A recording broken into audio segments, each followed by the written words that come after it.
మా అమ్మ చేసిన కాకరకాయ ఫ్రై ఇంత హిట్ అవుతుందని నేను అనుకోలేదు. ఫర్ ఎగ్జాంపుల్, సిద్ధు అంటే నా హస్బెండ్కి అస్సలు కాకరకాయ ఫ్రై అంటే ఇష్టం ఉండదు, చేదు చేదు అనేవాడు. అమ్మ చేస్తే గుట్టకలు వేసుకుంటూ మిగిల్చుకొని పక్క రోజుకి తినేవాడు అనమాట. అది ఒక స్టోరీ. నెక్స్ట్ మా అత్తమ్మ టేస్ట్ చేశారు, సేమ్ అంతే.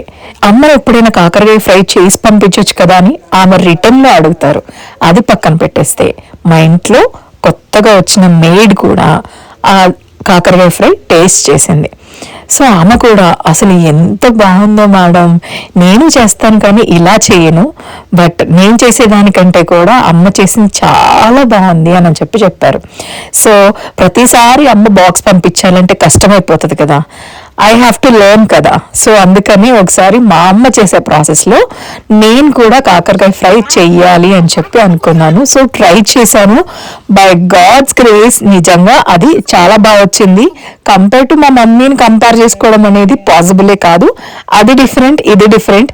ఎంత మ్యాచింగ్గా, ఎంత క్వాంటిటీ పిన్ టు పిన్ మనం కాపీ కొట్టినా కానీ మేబీ వాళ్ళ హ్యాండ్స్లో మ్యాజిక్ ఉంటుందో ఏమో తెలియదు, కానీ ఎందుకో తెలియదు, అమ్మ చేసిన దానికి నేను చేసిన దానికి ఎగ్జాక్ట్ ఉందంటారు, బట్ ఆంటీయే బాగా చేసింది అని అంటారు. ఎందుకు. సో కొంతమంది చేతులు అలా ఉంటాయి.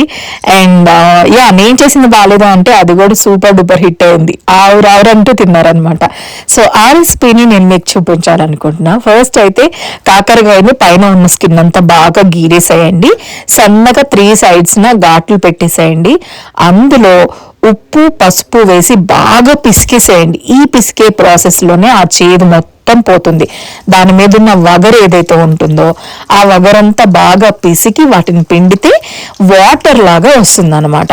వన్స్ ఆ వాటర్ లాగా వచ్చిన దాన్ని నేను 2 సార్లు చేస్తాను. అలాగా కడిగేసేసుకొని మళ్ళీ ఆ పిండిన కాకరకాయలు ఏవైతే ఉన్నాయో ఇట్లాగా బ్యాచెస్గా చక్కగా ఫ్రై చేసుకుందాం. అవి ఫ్రై అవుతున్న లోపల అమ్మ చేసే ఈ మ్యాజిక్ పౌడర్ ఉంది కదా, వెల్లుల్లి, కొబ్బరి, పుట్నాలు, అలాగే ఎండుమిర్చి, జీరా, ఇవన్నీ వేసి చక్కగా మనకి పౌడర్ చేస్తారనమాట.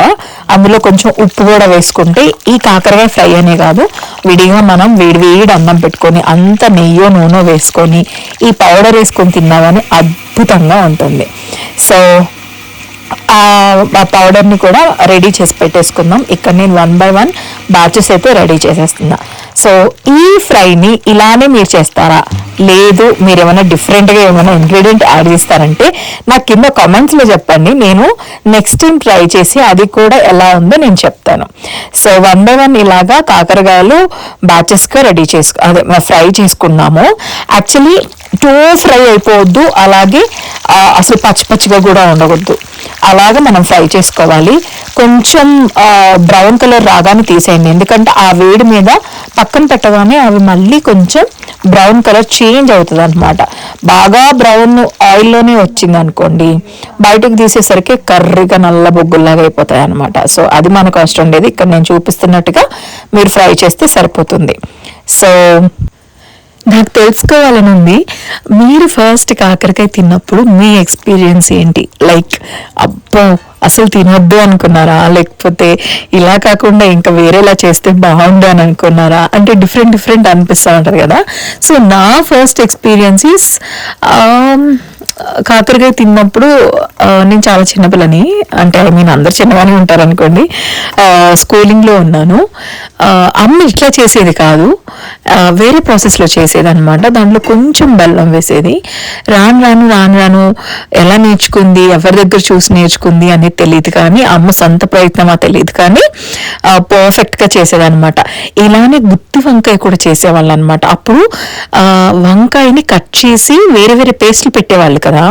సో అమ్మ వాళ్ళైతే ఇదే పౌడర్ని పెట్టేవాళ్ళు అండ్ దానికి దారం కట్టి మరీ వేయించేవాళ్ళు. నాకు చాలా బాగా గుర్తు, వంకాయ విడిపోకుండా పౌడర్ నూనెలో పడకుండా అలా చేసేవాళ్ళు, నాకు చాలా బాగా గుర్తు అనమాట అది. సో ఫస్ట్ అయితే కాకరకాయలు ఇలా ఫ్రై చేసేసుకున్న తర్వాత ఈ పౌడర్ మనకి ఏదైతే ఉందో అది లోపల మొత్తం కూర్చుకొని పక్కన పెట్టేసేసుకోవాలి. ఇలా కూర్చుకున్న దానికి ఫైనల్ టచ్లో కూడా మనం కొంచెం చేంజెస్ చేయాల్సి వస్తుంది.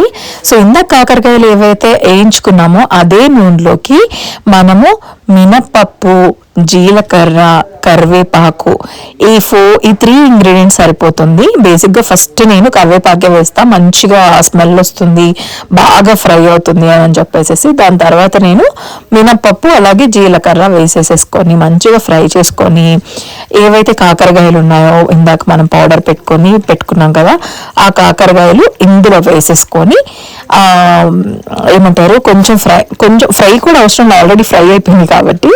సో ఆ వేసేసుకున్న వెంటనే మిగిలిన ఈ శనగపిండి పౌడర్ ఏదైతే ఉందో, పుట్నాల పౌడర్ ఏదైతే ఉందో ఆ పౌడర్ని కూడా ఇందులో వేసేసేసి మంచిగా కలిపేసేయండి. ఈ తిరగమాత అంటే ఈ పోపు ఏదైతే ఉందో కాకరకాయలకి మంచిగా పడుతుంది.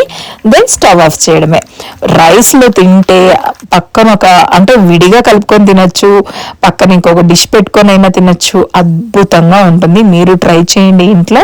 ఎవరికైతే కాకరకాయ ఇష్టం ఉండదో, నేను తినను అని అంటారో అలాంటి వాళ్ళకి ఇలా చేసి పెట్టండి.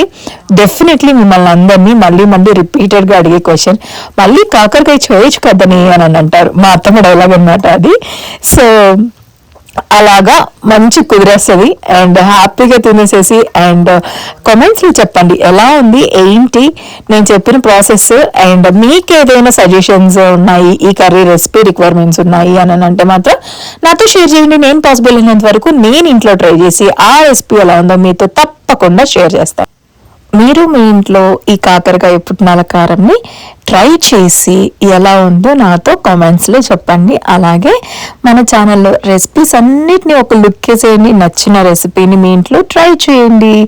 అండ్ ఈ రెసిపీ కానీ లేకపోతే ఏ రెసిపీ అయినా మన ఛానల్లోది మీకు నచ్చింది, పక్కన వాళ్ళు మీ ఫ్రెండ్స్ కానీ ఫ్యామిలీకి కానీ షేర్ చేయాలి అనుకుంటే వాళ్ళతో షేర్ చేయండి. అలాగే మన ఛానల్ని సబ్స్క్రైబ్ చేయమని చెప్పండి.